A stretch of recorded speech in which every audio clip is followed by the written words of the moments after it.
You're watching DIYNate. If you enjoy this video, please consider subscribing. Don't forget to tell me about your project in the comments. Alright friends, today on this episode of DIYNate, we're going to be changing a key for our Honda Odyssey. Pretty much most of your Honda Odysseys are going to operate similarly in the newer era. For starters, your key, at some point you may start getting a message on your dashboard that says your battery's running low.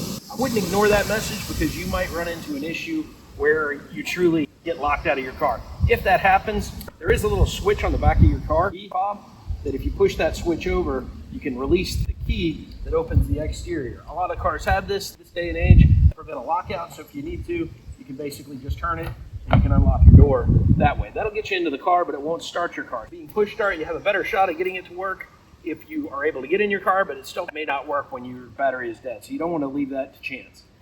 So for us today, after we've released that key, we're actually going to use the key or a screwdriver to open up this shell, and we're going to pop this apart so that we can access the battery which is inside. So that'll be our next step, and we'll do that on a little more clean surface with a screwdriver just to get in there and give us the leverage we need. So one other thing that a lot of you might not be aware of is that if you are dealing with a battery that has gone bad in your Honda Odyssey 2020 or certain other years, what you may find is you're not really sure how to start it.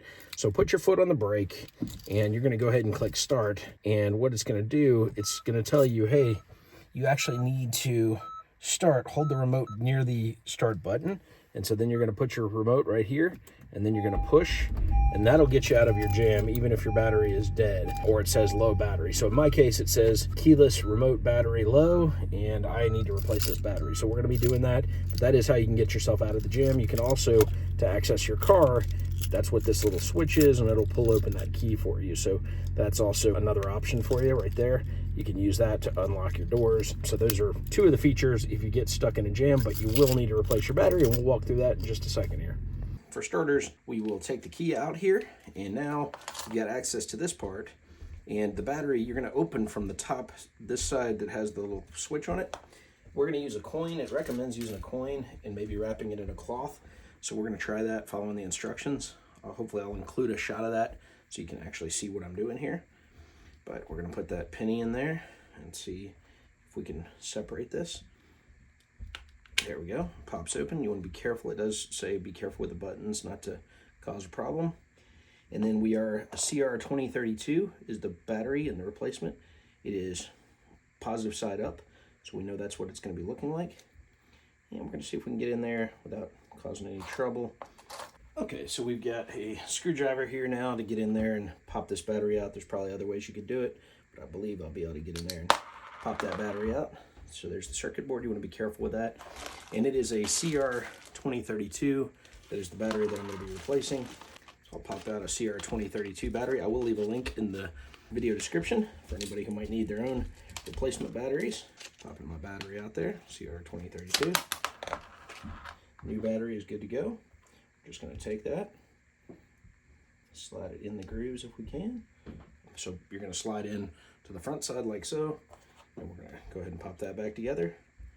Make sure everything goes back in place. My parents' minivan, so I want to make sure I get it right for them. There we go. Now we're back together. I'm just going to put our key back in there. Let's go test it out and make sure it works. I got some backup batteries in case I need them. Just another item in case you have interest. This is an Apple iPhone box, and I've got a kind of cool project I worked on. These boxes are solid and have a way that you can cut them up and quarter them and end up with a nice little change holder or little drawer organizer. So a good way to keep things out of the trash and do some upcycling from it as well. So I'll leave a link to that in the video in the top corner, and you can check that out. So let's go see if our project worked. Okay folks, so when we replaced our key fob battery, we did see a little red light come on, and that's probably a good sign. And now I can see that it's unlocking, so we know our replacement is good. If I lock it back, I can hear the door lock, and so that means we've fixed it. So we're gonna go ahead and unlock our doors, and then we'll lock them.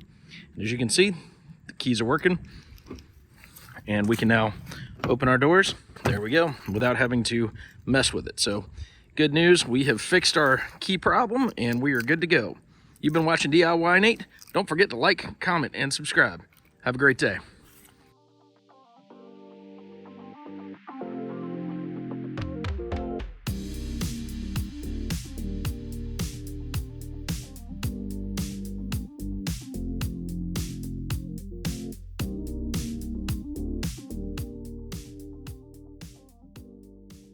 Just another example, completely unrelated to this video, but here is my desk drawer organizers. I use these made out of Apple iPhone boxes. You can see, made out of iPhone boxes, which is pretty cool. And those are good quality boxes that feel bad just throwing them away.